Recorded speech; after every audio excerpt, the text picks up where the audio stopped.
49ers training camp is officially underway.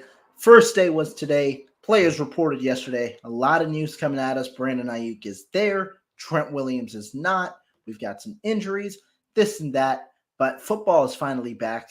We're going to be breaking it all down. But first, I'm here with my guy, Marco. How you doing, man? What's up, Rohan? How's it going, man? Long time no show on your show. So it's definitely exciting to talk Fortnite football. Finally, actually real football that's happening. Not just speculations and trade rumors and shit like that. It's pretty cool to actually talk football again, man. Yeah, I'm glad, we're back to the football side of things. It's things that we can actually, break down, things that we can actually look forward to. Preseason obviously starts in about 2 weeks or so, but for the next 10 days, it's going to be 49er football, and specifically, it's going to be about 49er training camp. And so that's the exciting part. I know you're going to be out there a few days. I'm going to be out there for most of the days. So should be a fun next 2 weeks. Absolutely. And I think football starts next week, Rohan. I think we got the Hall of Fame game on August Mm, 1st. So if you really, right. I mean, if you're, it's an extra preseason game, but if you're actually trying to watch preseason, August 1st is the date. I believe it's the Texans and the Bears. So if you want to watch Caleb Williams, he might not play. He might, I don't know what that's looking like, but definitely going to be, I'll be tuned in just because Patrick Willis is going to be entering the Hall of Fame. I'm excited for that speech. I think he's third to last to go. That's going to be a hell of a speech. I don't know if for those who have never spoke to Patrick Willis, I've had the pleasure of meeting him plenty of times, have his autograph on multiple jerseys. The dude, he commands the room when he speaks, man. Like that's one thing I'm excited about um, for Patrick Willis is he knows how to command a room, and he is a hell of a motivator when it comes to speeches. So definitely excited for that for the first actual week of football. No, I agree. And I mean, like you're right, football starts soon. First actual week of football is there, but we're here to talk about San Francisco. And we had an eventful day. The last few days we've gotten to hear from a lot of the players, a lot of the, head coach Kyle Shanahan as well, seeing what the vibe is going into this year. We also got, a couple of snippets from the receivers show where George Kittle, Debo Samuel were there. That aired earlier this month. We got to see a little bit behind the scenes there. So there's a good amount to talk about. But we got to go with the heavy hitters, the guys who are showing up, or I guess not showing up. Brandon Ayuk, Trent Williams. Brandon Ayuk obviously reported to camp. Trent Williams did not. What do you kind of take away from both of those contract situations where they stand heading into camp?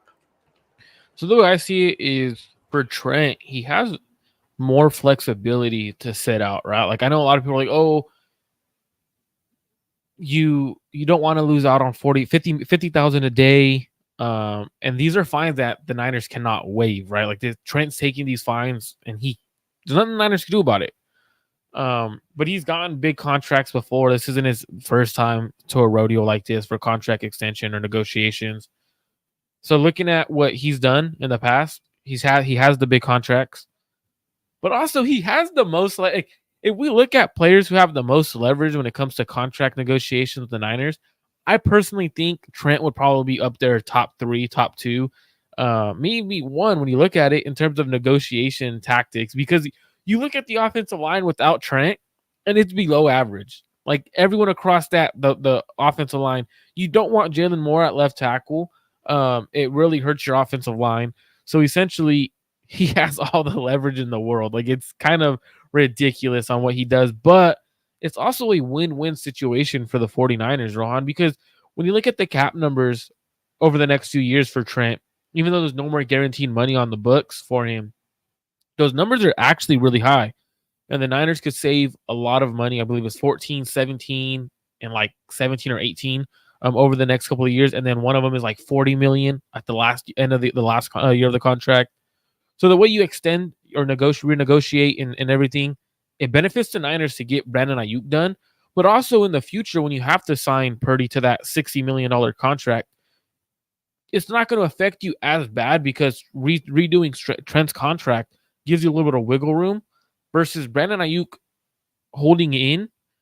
He kind of is. He's in a situation where it's better for him to be there, because now he gets to negotiate in person every day. Like, hey, this is what I need to get, XYZ. Obviously, he walked into the locker room with John Lynch right as practice started, so that's a good sign, right? Like you're over there talking to John Lynch, but he doesn't have that much leeway, or I would say negotiating power, in the sense of the Niners have a lot of weapons, Yeah. but from what I heard is the receiver room didn't look great today. So that also is a huge factor for um, Brandon Ayuk as well. So I think they both get done by the end of the week.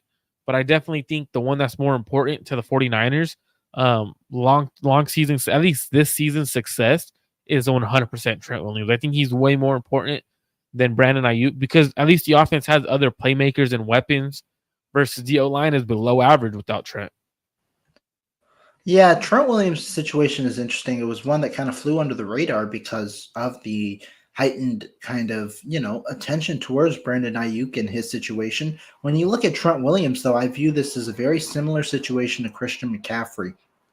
Christian McCaffrey, we knew when the 49ers traded for him a season and a half ago, he had 3 years and $36 million remaining on that deal. So there were still 2 years remaining on that deal for McCaffrey, this season and next season, where he was still being paid at a reasonable price. However, McCaffrey, no guaranteed money on that deal, and a lot of, while the running back market maybe hasn't accumulated as much as other markets, the running back market, McCaffrey probably wanted to be among the top paid and get upfront money. That was the bigger thing.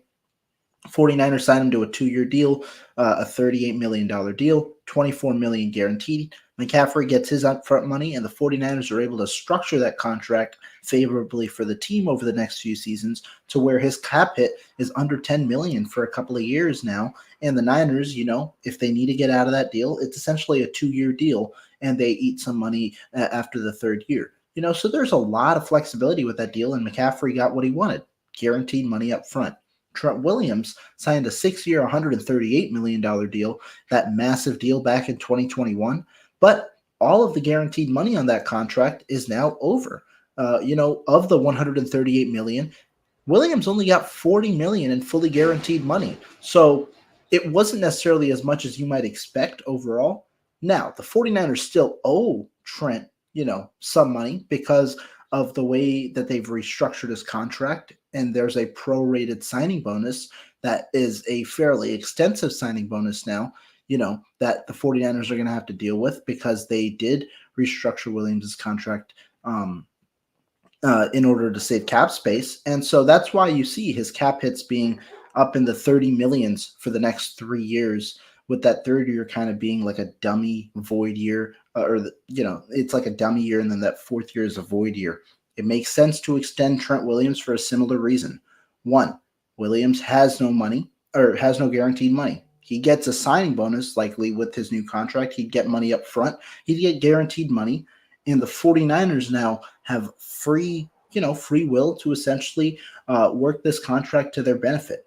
It's clear Williams will retire in the next few years, but it seems he's still wanting to play, and you can restructure this deal essentially with an extension to where it's favorable for you, and you're not having to, eat as much money at the end of this deal, or you can, what do you call it? You can have these cap hits kind of be structured out to where they're a little bit more favorable in the short term for you. So it makes all the more sense for Trent Williams to obviously get an extension. I think the 49ers will work that one out.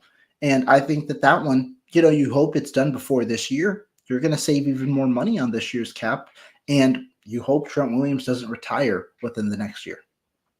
And I think that's probably the biggest thing that the Niners have to think about, or actually have. You need Trent's word, right? All right, we're going to extend you. You want it to be a 3 to 4 year extension, because you want to push that money back, where you're not taking those big cap hits within the next year.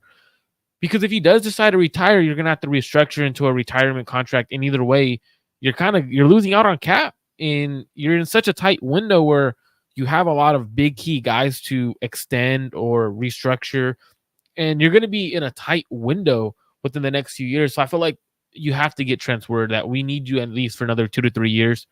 You can't retire next year, because he's mentioned he might hang him up soon, right? Like he's mentioned that, and for me, this was something that right after the Super Bowl, you and I talked about when they lost the Super Bowl. It's now everyone who you might have been able to get away with not extending because they wanted to run it back and without the extension.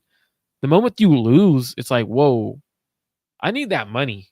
Like, I might not win a Super Bowl, so I better off, if I'm not going to get that Super Bowl, I better off get another paycheck. Like, that's just how it's a business. At the end of the day, it's a business. If you win a Super Bowl and you're on the back end of your career, you're willing to not take the money and go for a ring because at that point you're kind of ring chasing. But now that the fact that they didn't get that ring, you better get a damn contract. So a lot of agents live by I want you to get your Super Bowls, but one thing, I'm a bad agent if you retire at the end of the day and we didn't get the most money we could have for you and you still have no rings. So at the end of the day, that's their biggest method of, you know what? Hey, Trent, I know from a lot of people that I spoke to, they kept saying Trent might hold out. Trent might do this. Trent's contract isn't right. And that it wasn't really talked about because I was like, Niners, if Trent's contract is an issue, Niners will get that done like this. I don't think it's going to take long for Trent to get his contract. Not too worried about Trent Williams in the situation. He means too much to the 49ers and to the offensive line. Kyle Shanahan understands that. He'll be done by the end of the week for sure. Now, I want you to, maybe we're deviating a little off course with Niners specific. We saw the two different forms of kind of holding out and holding in. Brandon Ayuk reports to camp, clearly isn't practicing, he's holding in. But because he reported to training camp, because he's at the facility, he is not subject to fines. Trent Williams, on the other hand, is completely holding out, similar to CeeDee Lamb of the Dallas Cowboys, in search of that new contract. He is subject to fines, and in his case, they can't be waived because he's not on that rookie contract. He gets fined $50,000 per day, or up to $50,000 per day. No, just 50. Yeah, $50,000 per day, and they cannot be waived by the team. Just in general, we've seen some guys, Lamb, Williams, hold out. Can you tell me the value of holding out versus holding in terms, like, do you think that holding out, like, completely gives you a little more leverage in this situation? Because I don't know if I think that. I want to hear your thoughts. So, like, when it comes to Trent and CeeDee, right? Like, in their situations, it makes a lot of sense to hold out, right? Because the Cowboys don't have another receiver that is of CeeDee Lamb caliber. They don't have the weapons to step up immediately and replace a CeeDee Lamb. And Trent Williams, the Niners don't have another offensive lineman who's capable of stepping into that left tackle spot. And the rest of their O-line truly struggles. Like, when we look at the 49ers offense, their O-line struggles. Like, it's below average without Trent. So those two guys have the luxury of sitting out. Okay, well, go ahead, find me $50,000 a day or $40,000 a day. CeeDee Lamb, I think he's on his 5th-year option, so he could get that one revoked. Like, he could have the team waive it. Same thing with Brandon Ayuk because he's on that 5th-year option. The CBA says 5th-year option players can get theirs waived. Now, for Brandon Ayuk, when you're close in terms, you want to be there to finish out the rest of the contract. And I think that's where we're at with the rest of the negotiations right now with Brandon Ayuk and the team. Trent, it's more like, hey, you know what? If I'm gone 4 days, that's $200,000. Add $200,000 to my contract.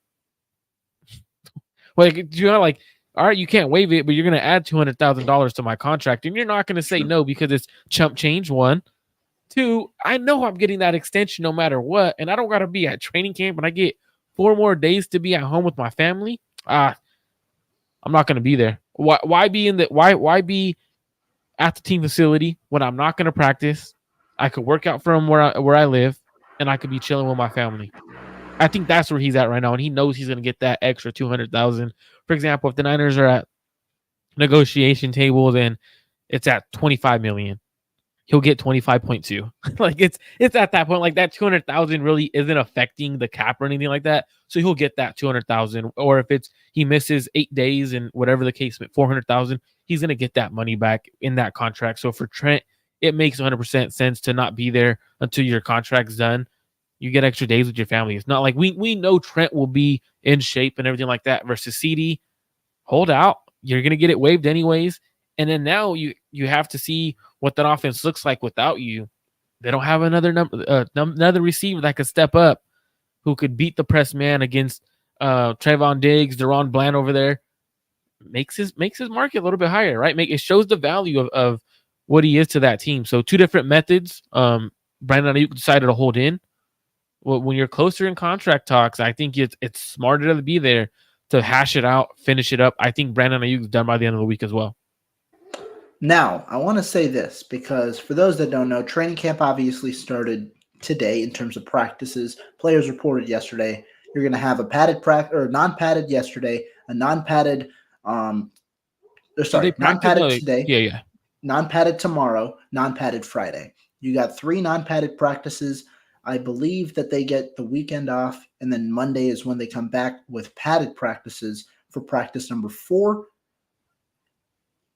Is there a sense of worry maybe if those 2 guys aren't available for padded practices? What do you kind of feel? Do you care that they're there for padded practices? And I guess this is more for Trent Williams because, in the sense of the O-line, D-line, that's where the pads kind of being put on matters a little bit more when you see the difference in play.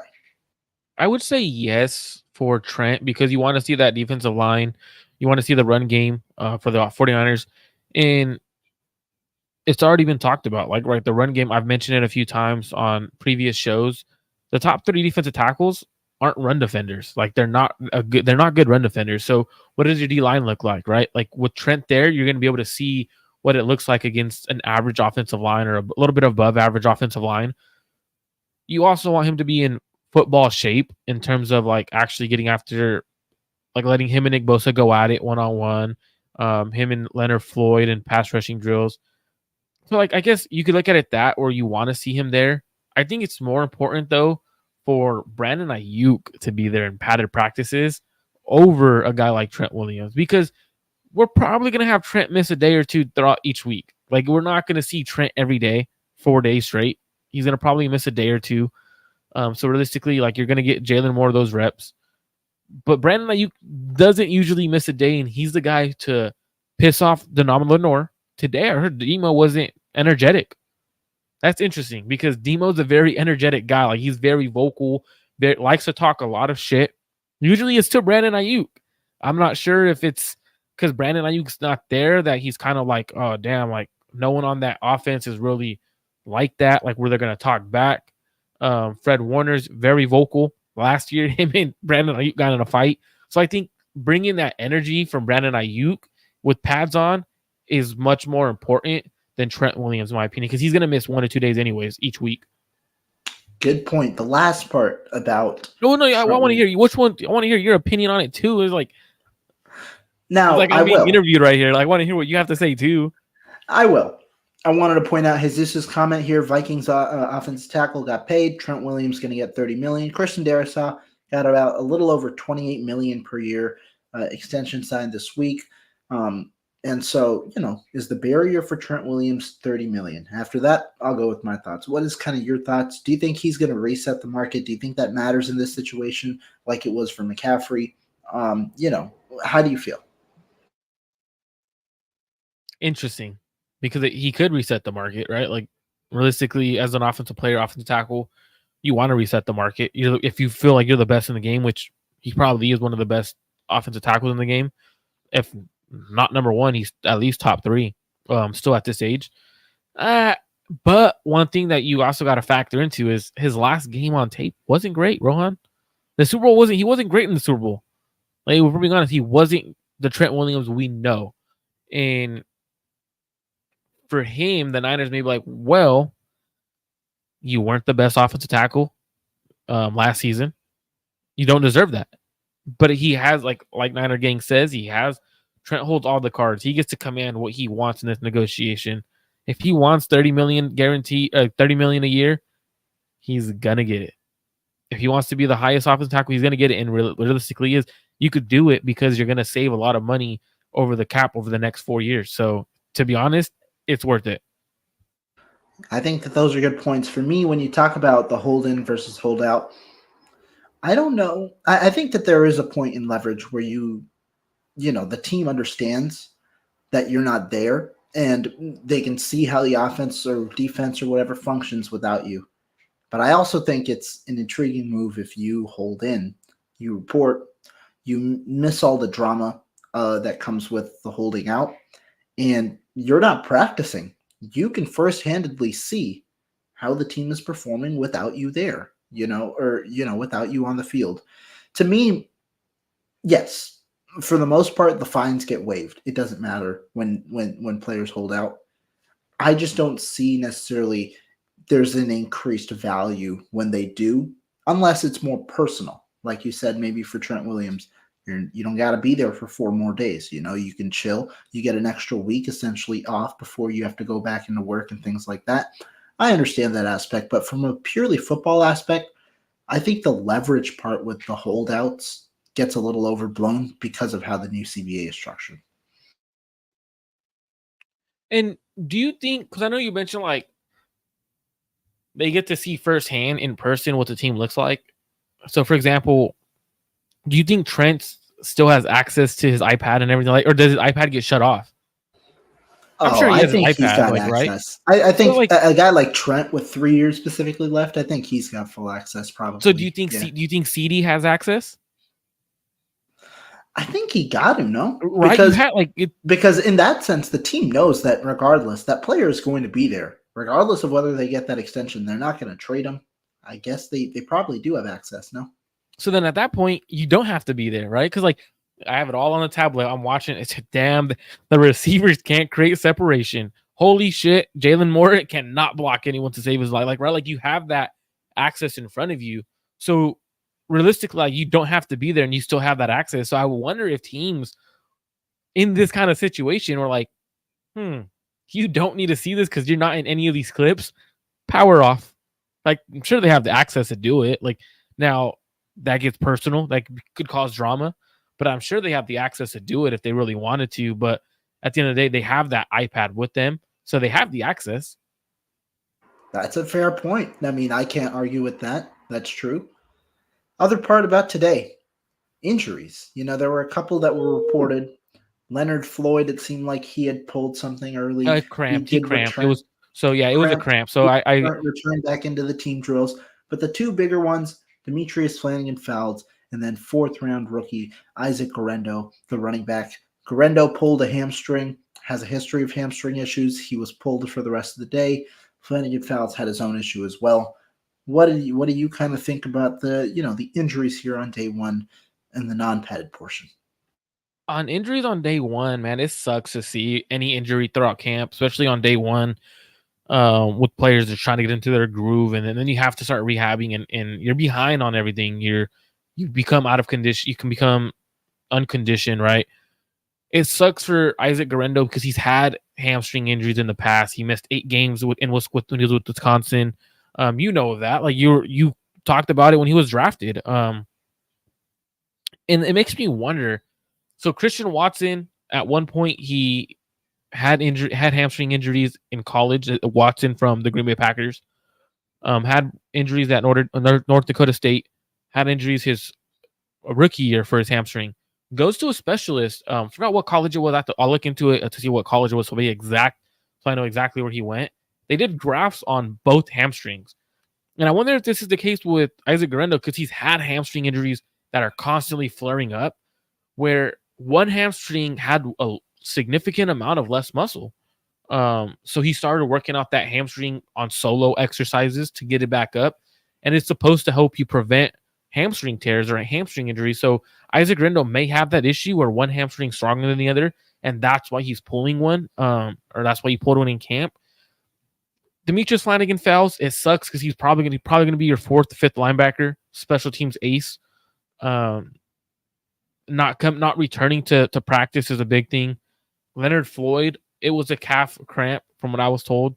Initially, it was reported. I right away got a text. He went down. Like it was a second play of practice. First play was offside. Second play is when he went down, grabbing that calf.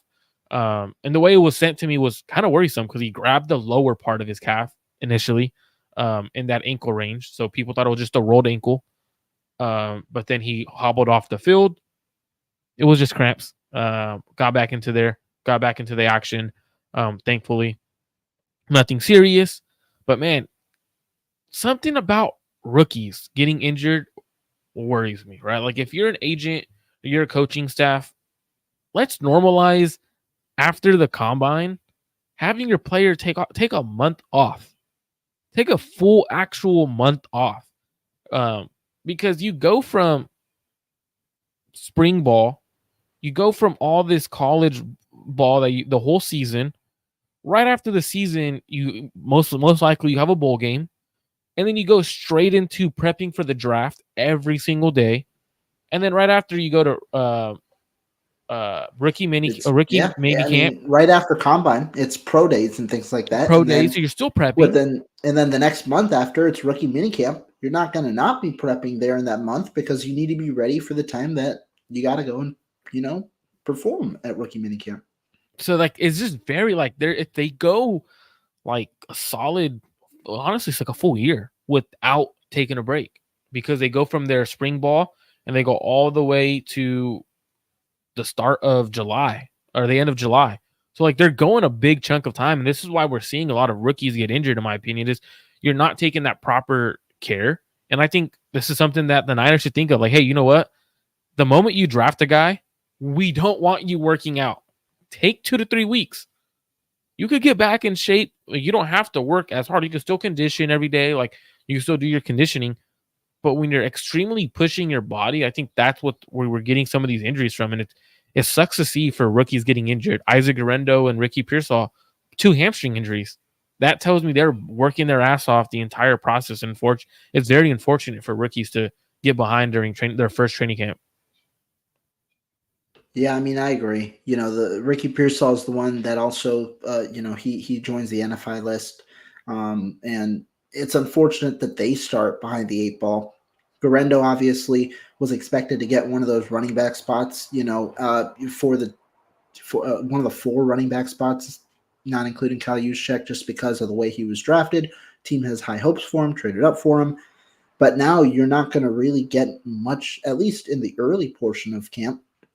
How long will this hamstring injury, take? Because if he's not practicing in training camp, how much are you going to throw him in a preseason game?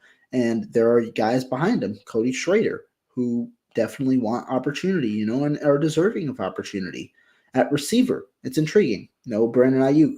It was that's where the Ricky Pearsall hype can kind of started to go up, because without Brandon Ayuk practicing, at least to begin, that was Ricky Pearsall's chance to show out with the ones. Unfortunately, his own hamstring issue, he's going to be limited, can't really practice with the ones. So it was Deebo Samuel and Chris Conley today as the main guys. And similarly, there's a lot of receiver talent. A lot of guys have an opportunity to step up, but it's unfortunate because there was a path for both of those guys to get early reps. At running back, there's no Christian McCaffrey right now in terms of he didn't practice today, which meant it's Mason, Mitchell, and Isaac Guerrero getting majority of the reps. At receiver, no Ayuk, meant Pearsall could have gotten first team reps. So it's unfortunate that they kind of have to start, with a delayed approach to their first true offseason.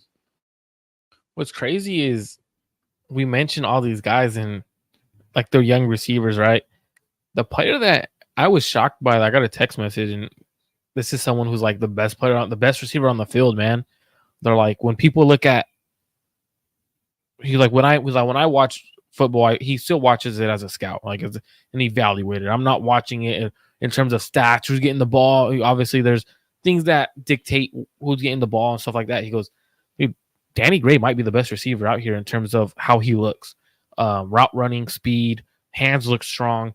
And he said that, I'm like, damn, like that's not good, because Deebo needs to be that top dude with Brandon Ayuk out. He said Deebo he still can't beat man.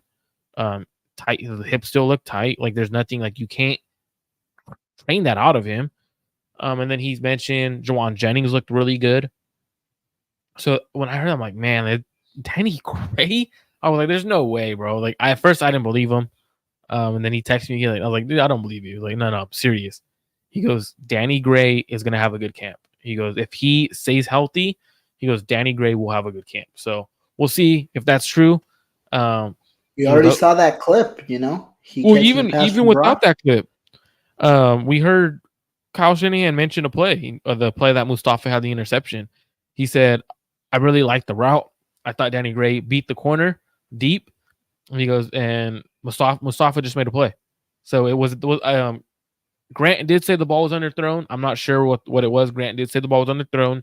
And Mustafa cut the route off, or where the ball was. So if the ball's underthrown, Joshua Dobbs was the quarterback. If that's Brock Purdy, is it a touchdown? Like that's kind of the difference, right? Like the determination factors that it's not a reason Danny Gray didn't get the ball. It could have been the quarterback, could have been I don't know, but that's just stuff that I'm like, wow, like Danny Gray, third year Danny Gray. After everyone wrote him off.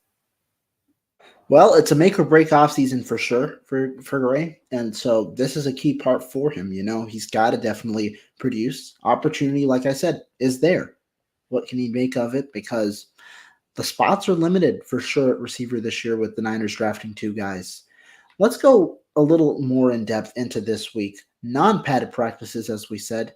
But what are some of your expectations? What are you looking to see or hear about during this first week of training camp for the 49ers? Well, you'll be there the next couple of days, right? You'll be there at least tomorrow. I will be there, tomorrow and Friday.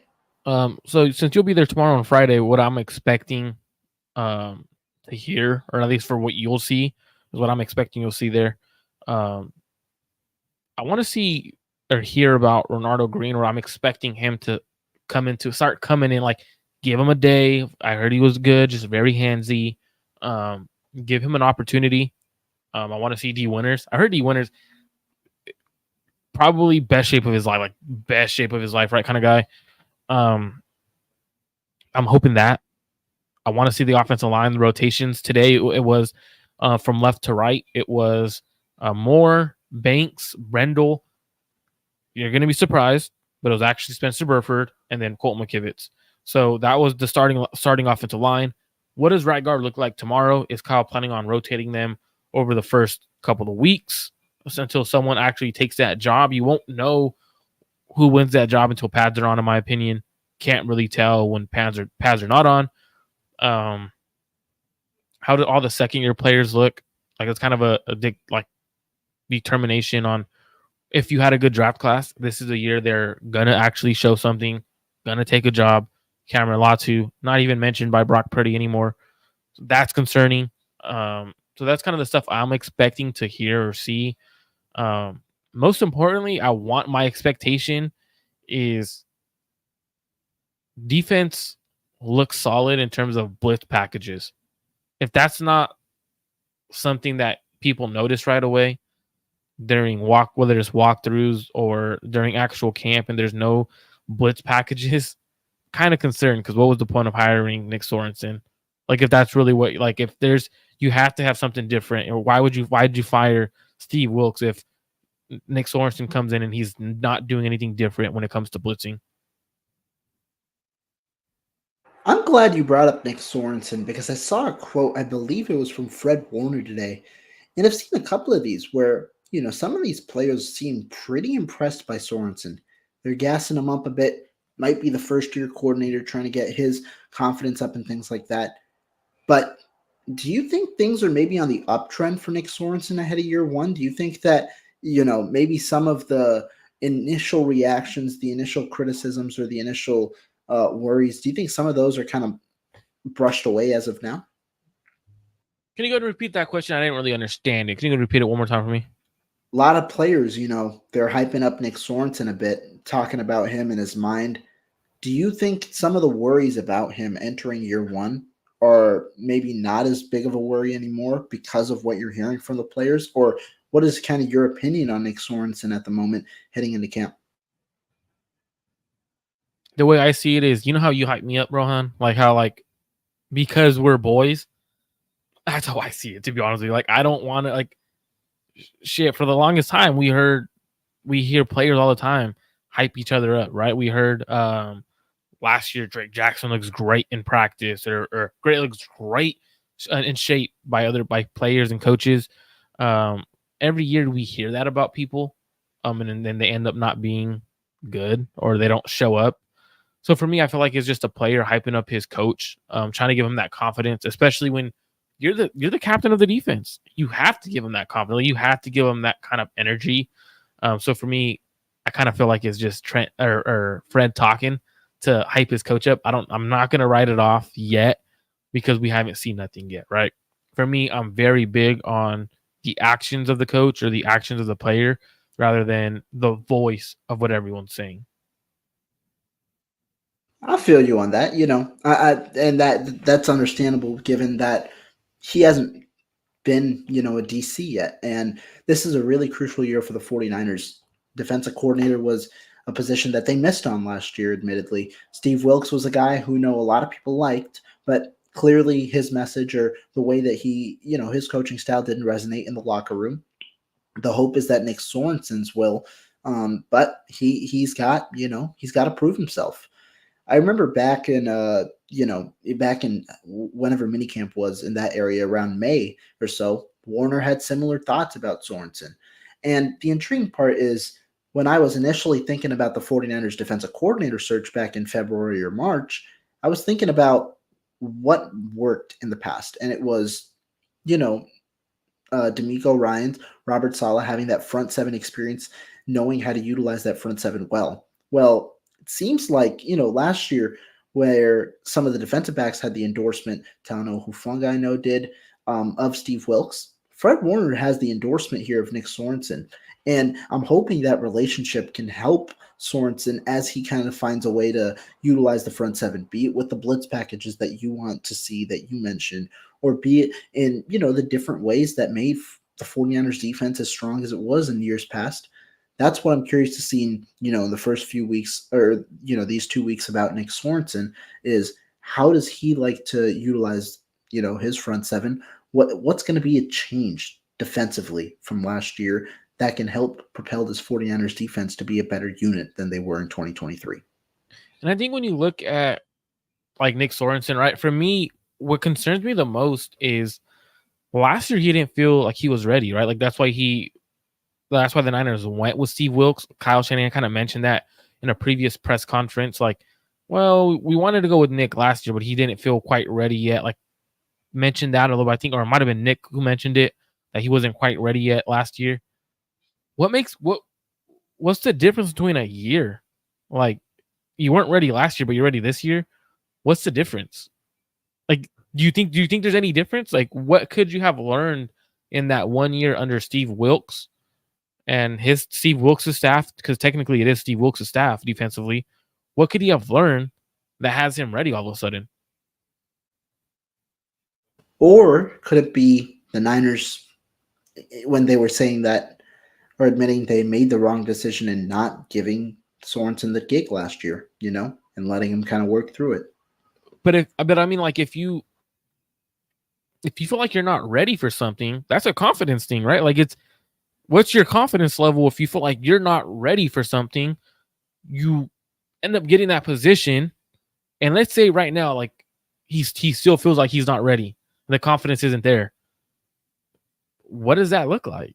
Like, what happens when one thing goes wrong? That's where, like, that's how I kind of see. Like, what happens when the run defense isn't great? Like, because I felt like the run defense is going to be a really big key to the 49ers' success this season. And with Nick Sorensen as a defensive coordinator, how does he fix that? Like, you want to fix it with dudes inside at defensive tackle, but your top three defensive tackles, if we're being quite honest, Javon Hargrave, never been above average run defender. Malik Collins isn't above average run defender. Kevin Givens, who got paid $2 million this year on a 1 year contract, $2 million guaranteed, is not a good run defender at all. So, like, 3 of your 4 defensive tackles, because your fourth is going to be most likely Jordan Elliott, a really good run defender. 3 of your 4 guys are not good run defenders. So that doesn't help you in terms of stopping the run. Now you have guys like Leonard Floyd, not great against the run. I mean, he could do it, but he's not like, oh shit, like you got to have him in there to help stop the run. That's where I think Eder Gross Matos comes to the outside. But like, what happens when teams are gashing them in run defense and one thing goes wrong? Does Nick Sorensen be like, oh damn, I wasn't ready for this? I don't know how to respond. Does Fred Warner have to take over some certain things and communicate like, this is what you have to do and guide him. Like that's to me what I want to see. How does he react? Because obviously he wasn't confident enough to take the job last year. Is that confidence still lacking this year? I think they're I think they're fair questions. We'll see ultimately what happens, and that's where you hope that confidence kind of comes throughout the offseason, because this is their first true time calling plays, where you get those team periods where it's offense versus defense. How do you call them? What's kind of the different ways that you're going to use the personnel and things like that? And so I think that's a fair question. And ultimately, we're really not going to know until midway through the season what kind of defensive coordinator Nick Sorensen's going to be in 2024. Because again, it matters about this year. It's not about for the future. This is the year for the 49ers, really. And so we'll see ultimately how they can kind of put all the pieces together. One last topic I got for us today, cornerback. We saw the initial alignment of how the 49ers were going to use their cornerbacks in the normal package. Charvarius Ward, Deommodore Lenoir on the outside. And then when it came to the nickel package, Lenoir kicked in. Isaac Yiadom was the first to get snaps on the outside.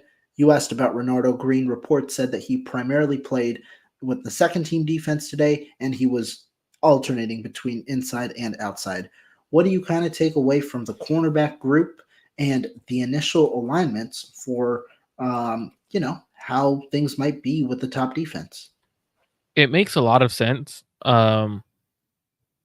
because you have a veteran going in there. Let him, like, he most likely day one isn't going to make any mistakes. Or else you shouldn't be expecting him to, because obviously he's been around the league for quite a few years. 7 different teams, I believe. I believe this is a 17, maybe a 6th. Let Renardo Green take baby steps, right? Like he's just a rookie. Now he has the ability to be a starter. That's for sure. So I want to see them allow him to earn the starting job, not just be given it, which usually was what Kyle usually does. Is see how does the player react when he's not starting day one. How does he earn that position? But what's interesting is how I went to that scouting seminar, whatever thing on last Saturday. So technically, all NFL teams see nickel as their starting package. So they're technically like, I know a lot of teams are usually in base, obviously their first play of the game, which is your Sam, your Mike, and your Will linebackers, and then your corner, safety style of look, whether it's a 3-4, 4-3. You're kind of looking at that aspect. But for the majority of the teams, they see nickel as your starting defense nowadays, because you're in it about 70 to 80% of the time.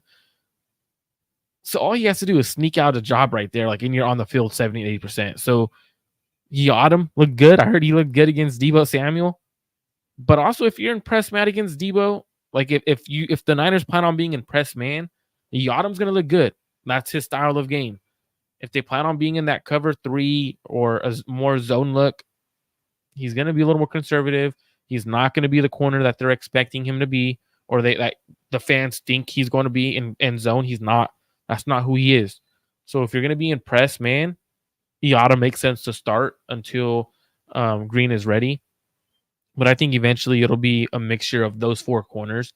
I think Green just has to earn that respect from the coaching staff and earn a starting job. He's not going to be handed that role.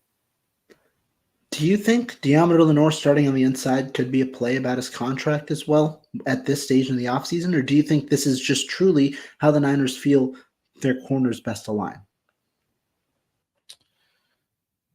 I feel like it makes sense because of how the corners align, right? Like Yiadom's an outside corner, the bigger corner, outside corner. So it makes sense for Demo to move inside. But you can't tell me that it's not contract related as well. Like, for example, Deebo Samuel in, what was it, 2019? What year did he get extended? Was it 2020, 21? 21. So that was it 2020, or he had that huge year, or was it 2019? Yeah, 2020 had that huge ass year, right? No. 21 he had the huge year, and then he got extended. I guess the extension itself was 22. Okay, so 21 he had that humongous year to start. He was like on pace to break numbers for the 49ers. They stopped going to him. They started using him as a running back more than a receiver. Same thing with Brandon Ayuk. And I feel like this is something the Niners and Kyle Shanahan might be doing on purpose, right? Like Ayuk was on a surge, right? Stop really going to him at certain points of the season. And I don't know if it's because like they understand like, hey, he might price himself out of our budget. So let's not really use him. We have so many other weapons that we could use and still win games. That might be what's happening with Demo right now. Like, hey, we know we have the other guys to play outside. We don't need them outside. If we could get him on a nickel corner spot, and you're not going to have to pay that luxury of an outside corner. But then we could, as soon as we have him signed, bump him outside and like, hey, we got a steal. We got Demo for $15 million a year, and then you end up letting Charvarius Ward walk. He hits the market. He gets what, 25 a year, right? Let's say he hits 25. It looks like a steal. I think that's kind of what can be in play right now, and it's sad because for Demo, he's making a lot less money than 15 million a year, at least this year. So if you offer him 15 million, he signs. He won that contract. And I mean, that's the way that they kind of like to think, you know. And if you get Lenore on a 15 million, 3-year, $45 million deal, that's great value for your number one outside corner, you know, for years to come. You have him and Renardo Green kind of be the duo. Obviously, still a lot to figure out with their cornerback situation because you have him and Charvarius Ward being unrestricted free agents. Well, you have a lot of corners being unrestricted free agents. But there's a lot going on. And you're right. I think it makes sense to have Isaac Yiadom be that top guy in the nickel package, you know, of the outside of the top two. Just given his experience, he started, you know, a good amount of games last year for New Orleans, played in 47% of the defensive snaps. He's the most experienced, or at least he's played the best with experience of the group. See how Renardo Green does as you kind of work him in, and also see what position you might prefer him better at, because that's the big question for 25. Do you prefer Renardo Green on the outside, or do you prefer him in the nickel? They initially kind of tried him out in the nickel. It seems like they're trying him out at both. I think that that's another important important thing you want to figure out for the future, and that this is the perfect time to do it. And I personally think Renardo Green should play outside. So when I'm looking at Renardo Green, like for me, I think he's an outside corner with the ability to play inside. So like when I watch him, he's obviously, I believe, that 5'11", 6 foot. He's in that height and range, but his issue is his arm length, right? Like that's one of the issues with him. Like, how does he look against NFL receivers in terms of length? And that may be a reason why he ends up moving down into the nickel spot. Because when I watch him, he's able to play. He has fluid hips. He's able to do everything outside. He has the speed.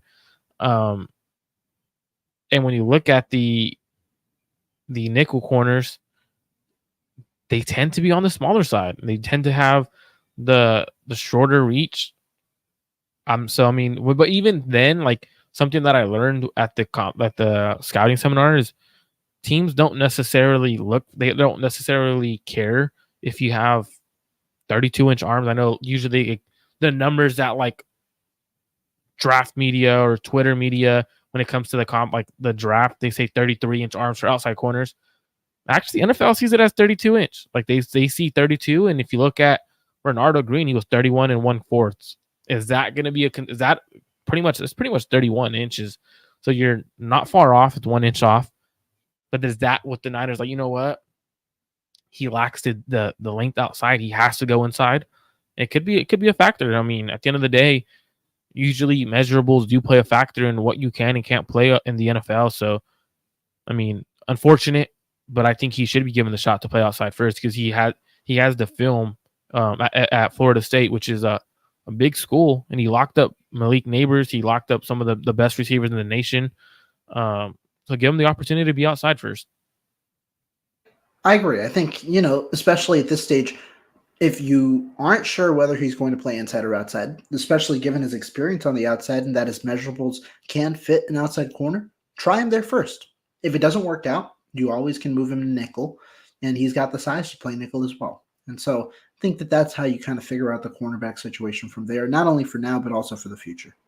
Yeah, and I think the biggest thing too, with Renardo Green, the reason why he can't play that nickel role is because he has the ability and the toughness to defend the run. Like he isn't afraid to get around the line of scrimmage and actually defend the run.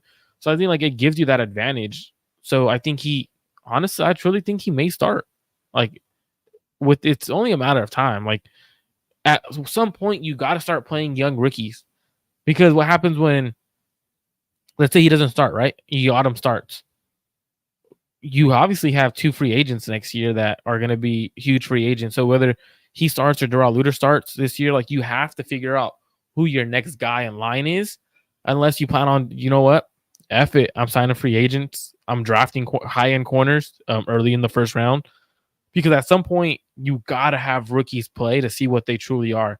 You got to know early, man. And I think Renardo Green should be given a true opportunity. I think that's fair. I definitely agree with you there. And that's Before we go, I probably know you're going to be go there. I ahead. know kind of you're going to get ready to end it. What positions or what players? I know, like obviously, there's a lot of people here watching. What players tomorrow at training camp, or what are you going to be looking for, or are you just kind of going in with open mind and there's no quarterback competition? There's no true competitions at any true position. So what are you going in and looking for, or what do you guys want to see Rohan look for? I think because I know Rohan usually goes in, and if you guys give him some names or who you want him to watch, typically he'll take a look at them for a few kind of reps for you guys. So what are you going in with your mindset for training camp tomorrow? Yeah, I mean, great question. This year is just different, right? There's no quarterback competition for the first time in a while. I've been there, a couple of years, and this is new, right? New territory where the first year it was Trey Lance. Obviously, Garoppolo was there. Last year it was a mix of 3 quarterbacks as Brock Purdy worked back. This year there doesn't have to be that much of a focus on the quarterbacks. Instead, it's more of the backup quarterbacks that you're kind of looking at. And so to me, I'm keeping kind of an open approach. I like to, especially on the early days, the non-padded days, look around at all the different position groups, see how the rotations might be early on, see what things might, see what players might be standing out without pads, so that I can kind of match it to how they play with pads on. But positions in general, I mean, the cornerback position is significant. That position's got a ton of talent. I'm excited to see that. I think there are a lot of young guys that I also want to take a look at, depending on who plays and who doesn't. Which of the veterans is going to be out. I'm gonna take a little bit more stock into those groups, because I want to see which kind of the younger guys or of the backups can step up, maybe earn their spot a little bit more. That's my initial focus here over the next few days. Absolutely, definitely going to be interested to see what you do. Obviously, we'll probably go live one of those days, hopefully. I know there's a lot of people watching. I'm going to just shoot my shot right now. If any of you guys have training camp tickets for August 2nd to August 4th, I'm looking for 2 training camp tickets each day, but not at the $200 tax rate that a lot of people are charging. Like, I'm trying to go to camp and actually watch camp, but not at a $200 rate. Like, that's ridiculous.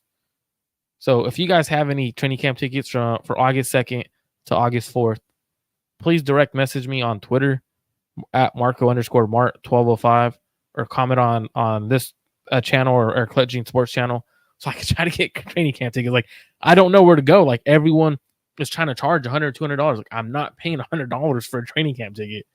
I'm willing to pay something like $30, $20, but shit, like, not no not $100. What the bro? I hit up someone. Tickets are different.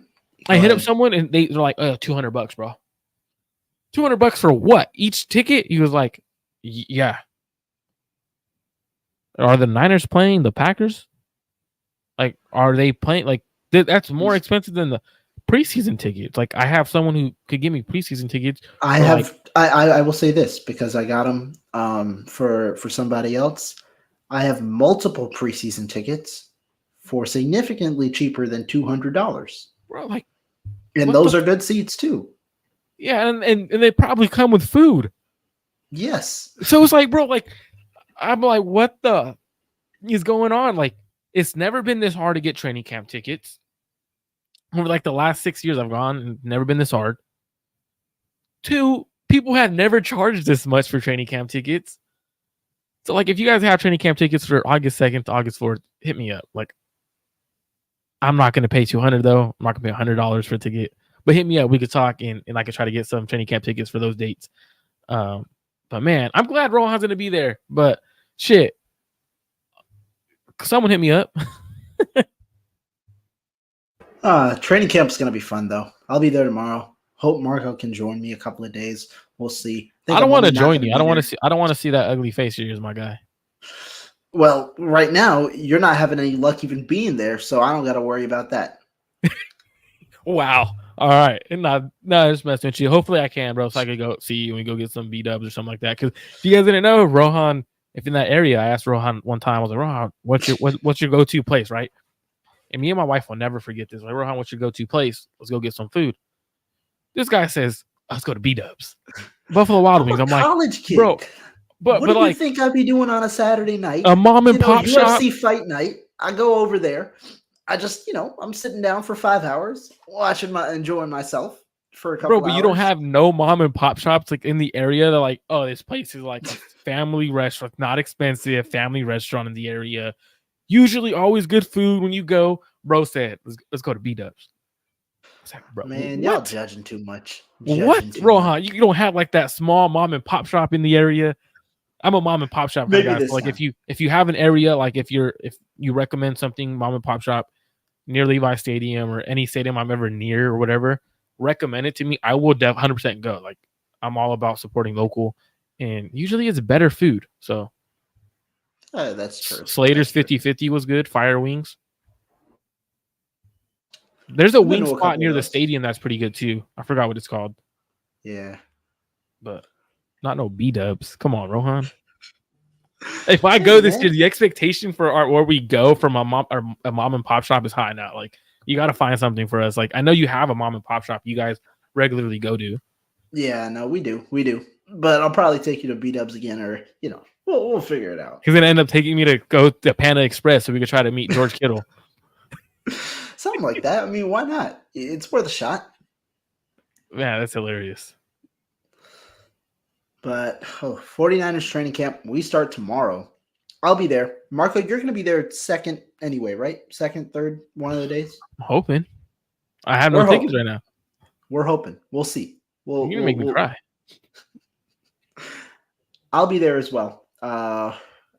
Every day, but there are only 2 days, I believe, that I won't be there, which is next weekend. The 2 weekend days, I'm not going to go. Got to enjoy some family time before I head on out. So then you won't be there the 3rd and 4th?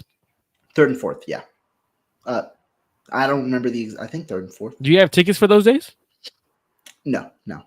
I got tickets for all the other days. I didn't get for those days. Must be nice. All right.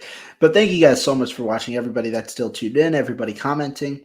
Be sure to check out, the shows over the coming days because I'm going to be giving the live practice reports. Marco will probably join me on a couple of the days. So make sure you're there. Check out the Twitter as well. Check out Marco's YouTube channel because we're also going to be there. Sometimes it's either going to be my channel or his channel. So you got to make sure you check out the Clutch Change Sports channel. But everybody, thank you so much. We will catch you guys probably tomorrow. And what'll be cool though, right before you go, Rohan, before you hit end, what we will do too is when I am on with Rohan, I'm going to interview him. Like it's not going to just be him like giving us like what he saw. I'm going to ask him certain questions that you guys may be wondering as well. Cause obviously I'm not going to be there.